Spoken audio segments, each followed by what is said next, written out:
Solve the system of equations by Gauss elimination method. Gauss elimination നമ്മൾ കഴിഞ്ഞ ക്ലാസ്സിൽ detailed ആയിട്ട് പഠിച്ചു, ശ്രദ്ധിച്ചിരിക്കുക. അപ്പോൾ ആദ്യത്തെ ജോലി എന്താണ്? വളരെ ഇമ്പോർട്ടൻ്റ് ആയിട്ടുള്ള ഓഗ്മെന്റഡ് മെട്രിക്സ് എഴുതുക എന്നുള്ളതാണ് ആദ്യത്തെ ജോലി. ഓഗ്മെന്റഡ് മെട്രിക്സ് എഴുതുമ്പോൾ തന്നെ നമുക്ക് 1 മാർക്ക് കിട്ടും. സോ ആദ്യമേ നമുക്ക് അതിൻ്റെ ജോലി സ്റ്റാർട്ട് ചെയ്യാം. അതിനു മുമ്പ് ആദ്യമേ തന്നെ എങ്ങനെയാണ് ഒരു സിസ്റ്റം ഓഫ് ലീനിയർ ഇക്വേഷൻ എന്ന് പറയുന്നത്? AX = B. എയും എക്സും ബിയും വാല്യൂ കൊടുത്ത് നമ്മൾ എഴുതണം. എ എന്ന് പറയുന്നത് എന്താണ്? കോയിഫിഷ്യൻസിന്റെ മെട്രിക്സ് ആണ്. 1 2 3. ആദ്യത്തെ ഇക്വേഷനിൽ എക്സിന്റെയും വൈന്റെയും എക്സഡിന്റെയും കോയിഫിഷ്യന്റ്, രണ്ടാമത്തെ ഇക്വേഷനിൽ കോയിഫിഷ്യൻസ് 2 3 2, മൂന്നാമത്തെ ഇക്വേഷനിൽ കോയിഫിഷ്യൻസ് 3 3 4 ഇൻറ്റു എക്സ് എന്ന് പറയുന്നത് എന്താണ്? എക്സ് വൈ ഇസഡ് അല്ലേ? Variable matrix equal to constants ആരൊക്കെയാണ്? 1 2 1. ക്ലിയർ ആണെന്ന് വിചാരിക്കുന്നു. അപ്പോൾ AX = B എന്നുള്ള രീതിയിൽ ഞാൻ ആദ്യമേ സിസ്റ്റം ഓഫ് ലീനിയർ ഇക്വേഷൻ എഴുതി. അടുത്ത സ്റ്റെപ്പിൽ നമ്മുടെ ജോലി എന്താണ്? ഓഗ്മെന്റഡ് മെട്രിക്സ് എഴുതണം. ശ്രദ്ധിച്ചിരിക്കുക, ഓഗ്മെന്റഡ് മെട്രിക്സ് എഴുതുമ്പോൾ നിങ്ങൾക്ക് 1 മാർക്ക് കിട്ടും. ഓഗ്മെന്റഡ് മെട്രിക്സ് AB = അതായത് എയും ബിയും കൂടെ ഒരുമിച്ച് എഴുതുന്നതിനാണ് ഓഗ്മെന്റഡ് മെട്രിക്സ് എന്നുള്ള പേരിട്ട് വിളിക്കുന്നത്. എ മെട്രിക്സ് ആദ്യം അതേപോലെ നോക്കി എഴുതുക. 1 2 3 2 3 2 3 3 4. ബി മെട്രിക്സ് എഴുതണം. ഇനി ബി മെട്രിക്സ് എന്ന് പറയുന്നത് എന്താണ്? 1 2 1. ക്ലിയർ ആണല്ലോ? സോ ഇതാണ് നമ്മുടെ ഓഗ്മെന്റഡ് മെട്രിക്സ്. ഓഗ്മെന്റഡ് മെട്രിക്സ് എഴുതുമ്പോൾ നിങ്ങൾക്ക് 1 മാർക്ക് അവിടെ 100% ഷുവർ ആണ്. ഓക്കെ, ഇനി ഇതിനെ നമ്മൾ അപ്പർ ട്രയാങ്കുലർ മെട്രിക്സ് ആയിട്ട് റെഡ്യൂസ് ചെയ്യുമ്പോഴത്തേക്കിനും നിങ്ങൾക്ക് 4 മാർക്ക് കിട്ടും. അങ്ങനെ 4 1 5 മാർക്ക് ആവും. അതിനുശേഷം ബാക്ക് സബ്സ്റ്റിറ്റ്യൂഷൻ ഉപയോഗിച്ച് എക്സും വൈ ഇസഡും കണ്ടുപിടിക്കുമ്പോൾ നിങ്ങൾക്ക് 2 മാർക്ക് കിട്ടും. അങ്ങനെ 4 1 5 2 7 മാർക്കിനാണ് ഈ ക്വസ്റ്റ്യൻ ചോദിക്കുന്നത്. അപ്പോൾ മാർക്ക് ഡിവിഷനൊക്കെ അടിപൊളിയായിട്ട് അറിഞ്ഞിരിക്കണം കേട്ടോ. ഈ 1 മാർക്ക് ആരും കളയരുത് എന്ന് വിചാരിക്കുന്നു. ഓക്കെ, then അടുത്ത സ്റ്റെപ്പിൽ, കാരണം പ്രത്യേകിച്ച് ഒന്നുമില്ല, ഇവിടെ നിങ്ങോട്ട് നോക്കി ഇങ്ങനെ എഴുതാവുന്ന കാര്യങ്ങളേ ഉള്ളൂ ഫസ്റ്റത്തെ സ്റ്റെപ്പ് എന്ന് പറയുന്നത്. ഇനിയിപ്പോൾ അടുത്ത ജോലി എന്താണ്? ഈ ഓഗ്മെന്റഡ് മെട്രിക്സിൽ ഈ 1 എന്ന് പറയുന്ന എലമെന്റിന്റെ സഹായത്തോടു കൂടി ഈ 2ഉം 3ഉം 0 ആക്കണം അല്ലെ? അപ്പർ ട്രയാങ്കുലർ ആക്കണം എന്നുണ്ടെങ്കിൽ ഇതാണ് ഡയഗണൽ എലമെന്റ്സ് വരിക. ഈ താഴെ കാണുന്ന 3 പൊസിഷൻസ് എന്താക്കണം? നമ്മൾ എലമെന്ററി റോ ഓപ്പറേഷൻസ് ഉപയോഗിച്ച് 0 ആക്കി മാറ്റണം. ഓക്കെ, സോ അതിനുവേണ്ടി നമുക്ക് അപ്ലൈ ചെയ്യാൻ പറ്റുന്ന എലമെന്ററി ഓപ്പറേഷൻസ് ഏതൊക്കെയാണെന്നാണ് ഇനി മനസ്സിലാക്കേണ്ടത്. അപ്പോൾ ഞാൻ ഈ ഓഗ്മെന്റഡ് മെട്രിക്സ് തന്നെ ഒന്നും കൂടി ഇങ്ങോട്ട് എടുത്തെഴുതുവാണ് കേട്ടോ. അപ്പോൾ സൈഡിൽ എലമെന്ററി ഓപ്പറേഷൻ എഴുതി അപ്ലൈ ചെയ്യാൻ വേണ്ടി ഇതേ സെയിം ഓഗ്മെന്റഡ് മെട്രിക്സ് ഞാൻ ഒന്നും കൂടെ എടുത്തെഴുതുവാണ്. നിങ്ങൾ എടുത്തെഴുതണമെന്നില്ല. ഓഗ്മെന്റഡ് മെട്രിക്സ് AB എന്ന് പറയുന്നത് എന്താണ്? = 1 2 3 1 2 3 2 2 3 3 4 1. ഓക്കെ, സോ ഓഗ്മെന്റഡ് മെട്രിക്സ് ആണ് ഞാനിപ്പോൾ ഒന്നുകൂടെ ഇങ്ങോട്ട് എടുത്തെഴുതിയെന്നേ ഉള്ളൂ. ഇനിയിപ്പോൾ നമ്മുടെ ജോലി എന്താണ്? ഈ 1ന് താഴെയുള്ള 2ഉം 3ഉം എന്താക്കണം? 0 ആക്കണം അല്ലേ? സോ R2ലും R3ലും ആണ് നമുക്ക് ചേഞ്ചസ് വരാനുള്ളത്. R2 gives R2 - 2R1. So ഇവിടെ 1 ആയതുകൊണ്ട് നമുക്ക് എളുപ്പം അപ്ലൈ ചെയ്യാൻ പറ്റും, ശരിയല്ലേ? 2 - 2 × 1 എന്താവും? 0 ആവും, ശരിയല്ലേ? സോ ഇങ്ങനെ എഴുതാൻ ബുദ്ധിമുട്ടുള്ളവർക്ക് ഒരു ട്രിക്ക് ഞാൻ പറഞ്ഞു തന്നായിരുന്നു. R2ഉം R1ഉം ആണ് പാർട്ടിസിപ്പേറ്റ് ചെയ്യേണ്ടത്. കാരണം R1ന്റെ സഹായത്തോടു കൂടി വേണം ഈ 2 പൊസിഷൻസ് നമ്മൾ 0 ആക്കാൻ. അപ്പം R2ൽ നിന്ന് R1ലേക്കാണ് എലമെന്ററി ഓപ്പറേഷൻ നടത്തേണ്ടത്. Without considering the sign, coefficients interchange ചെയ്ത് എഴുതണം. R2ന്റെ അവിടെ R1ന്റെ കോയിഫിഷ്യന്റ് 1 കൊടുക്കണം. R1ന്റെ അവിടെ R2ന്റെ കോയിഫിഷ്യന്റ് 2 കൊടുക്കണം. ഓക്കെ, 2 സൈനും സെയിം ആണ്. 1ഉം 2 എന്ന് പറയുമ്പോൾ എന്താണ്? സൈൻ സെയിം ആണ്. 2 സൈനും സെയിം ആണെന്നുണ്ടെങ്കിൽ കണക്ട് ചെയ്യേണ്ട സൈൻ എന്താണ്? മൈനസ്. ഓപ്പോസിറ്റ് സൈൻസ് ആണെങ്കിൽ പ്ലസ് വെച്ച് കണക്ട് ചെയ്യണം. ഇതേ സെയിം സൈൻ തന്നെയാണ് മുമ്പ് എഴുതിയത്. R2 - 2R1. നേരിട്ട് എഴുതാൻ പറ്റുമെങ്കിൽ അത്രയും എളുപ്പം. ഓക്കെ, അല്ലെങ്കിൽ ഇങ്ങനെ എഴുതാൻ ബുദ്ധിമുട്ടുള്ളവർ ഞാൻ മുമ്പേ പറഞ്ഞ ലോജിക്ക് യൂസ് ചെയ്യുക. ഇത് എളുപ്പമുള്ള നമ്പേഴ്സ് ആണെങ്കിൽ നമുക്ക് ഇങ്ങനെ എളുപ്പം എഴുതാൻ പറ്റും. കുറച്ച് കോംപ്ലിക്കേറ്റഡ് നമ്പേഴ്സും മൈനസും പ്ലസും ഒക്കെ വരുന്ന കേസ് ആണെങ്കിൽ ഞാൻ മുമ്പേ പറഞ്ഞ ട്രിക്ക് നിങ്ങൾക്ക് ഈസി ആയിട്ട് യൂസ് ചെയ്ത് എഴുതാൻ പറ്റും. ഓക്കെ, ദെൻ അടുത്ത ജോലി എന്താണ്? അടുത്ത ഈ R3യുടെ എലമെന്ററി ഓപ്പറേഷൻ എഴുതണം. ക്വസ്റ്റ്യൻ ഒന്ന് തുടച്ചേക്കാം നമുക്ക്.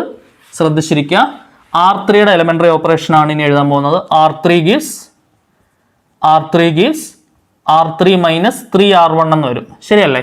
3 - 3 × 1 ആണ് എന്താവുന്നത്? 0 ആവുന്നത്. ഓക്കെ എന്ന് വിചാരിക്കുന്നു. So this is equal to, നല്ലോണം ശ്രദ്ധിച്ചിരിക്കുക, ഫസ്റ്റ് റോയ്ക്ക് മാറ്റമൊന്നുമില്ല. 1 2 3 1 തന്നെയാണ് ഫസ്റ്റ് റോ. സെക്കൻഡ് റോയ്ക്ക് മാറ്റമുണ്ട്, R2 മൈനസ് 2R1. അപ്പോൾ എന്താണ് 2 മൈനസ് 2 ഇൻറ്റു 1, ആൻസർ എന്ത് കിട്ടും 0. അത് സെക്കൻഡ് റോ കംപ്ലീറ്റ് അപ്ലൈ ചെയ്യണം. അടുത്ത എന്താണ് 3 മൈനസ് 2 ഇൻറ്റു 2, ശരിയല്ലേ? 3 മൈനസ് 4 വരും. 3 മൈനസ് 4 എന്താണ് -1. ഓക്കെ എന്ന് വിചാരിക്കുന്നു. Next 2 minus 2 into 3, R2 minus 2R1. അപ്പോൾ 2 മൈനസ് 2 ഇൻറ്റു R1 എന്ന് പറയുന്നത് ആരാണ് 3. സോ 2 മൈനസ് 6 എന്താണ് -4. 2 മൈനസ് 6 എന്താണ് -4. Okay, then 2 minus 2 into 1, 2 minus 2 into 1, 2 minus 2 എന്ത് വരും ആൻസർ 0. അപ്പോൾ R2ന്റെ എലിമെന്ററി ഓപ്പറേഷൻ കംപ്ലീറ്റ് ആയി. ഇനി അടുത്ത എന്താണ് R3യുടെ എലിമെന്ററി ഓപ്പറേഷൻ. 3 മൈനസ് 3 ഇൻറ്റു 1, ഫസ്റ്റത്തെ ആൻസർ നമുക്ക് സിമ്പിൾ ആയിട്ട് ഉറപ്പിക്കാം. 3 മൈനസ് 3 ഇൻറ്റു 1 അതെന്താവും 0 ആവും. അടുത്തത് 3 മൈനസ് 3 ഇൻറ്റു R1 എന്താണ് 2. സോ 3 മൈനസ് 6 ആൻസർ എന്താണ് -3. ക്ലിയർ. അടുത്ത 4 മൈനസ് 3 ഇൻറ്റു കറസ്പോണ്ടിങ് പൊസിഷൻ ആരാണ് 3. 4 മൈനസ് 9 എന്താണ് -5. 4 മൈനസ് 9 എന്താണ് -5. Next 1 minus 3 into 1 minus 3 into 1, 1 minus 3 answer എന്ത് കിട്ടും -2. ക്ലിയർ ആണെന്ന് വിചാരിക്കുന്നു. സോ ഇതാണ് നമ്മുടെ ഫസ്റ്റിലത്തെ എലിമെന്ററി ഓപ്പറേഷൻ അപ്ലൈ ചെയ്യുമ്പോൾ കിട്ടുന്ന ഉത്തരം. ഇനിയിപ്പോൾ അടുത്ത ജോലി എന്താണ്, ഈ -1ന്റെ സഹായത്തോടു കൂടി ഈ -3 എന്താക്കണം 0 ആക്കണം, ശരിയല്ലേ?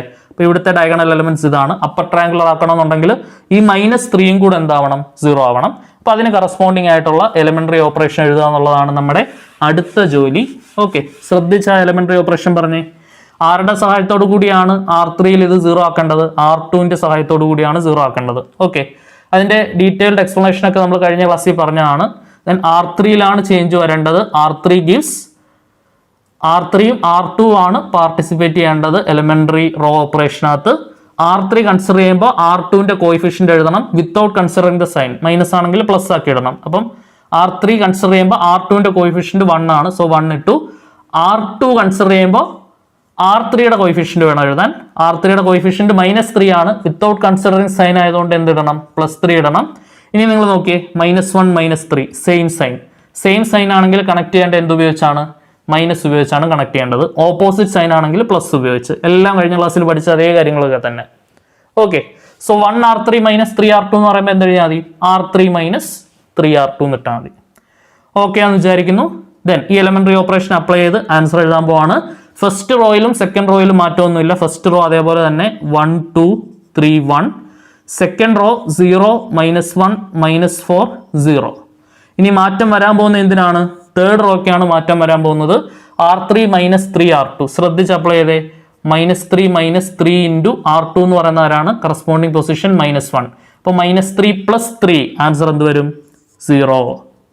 ഓക്കെ, -3 + 3 എന്ത് വരും? 0. ഇവിടെ 0യും 0യും തമ്മിൽ ചെയ്താൽ എന്തായാലും 0 കിട്ടും. അടുത്ത -3 + 3 0. അടുത്ത എന്ത് വരും? -5 -3 ഇൻറ്റു -4. ആൻസർ എന്താ വരിക?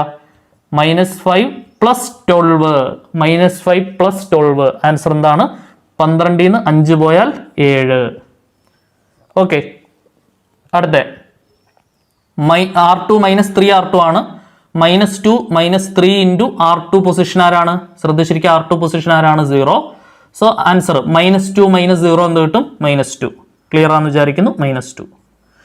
സോ ഇതിപ്പോൾ എന്തിലേക്ക് നമ്മൾ റെഡ്യൂസ് ചെയ്തെടുത്തു? ഒരു അപ്പർ ട്രയാങ്കുലർ മെട്രിക്സിലേക്ക് നമ്മൾ റെഡ്യൂസ് ചെയ്തെടുത്തിട്ടുണ്ട്, ശരിയല്ലേ?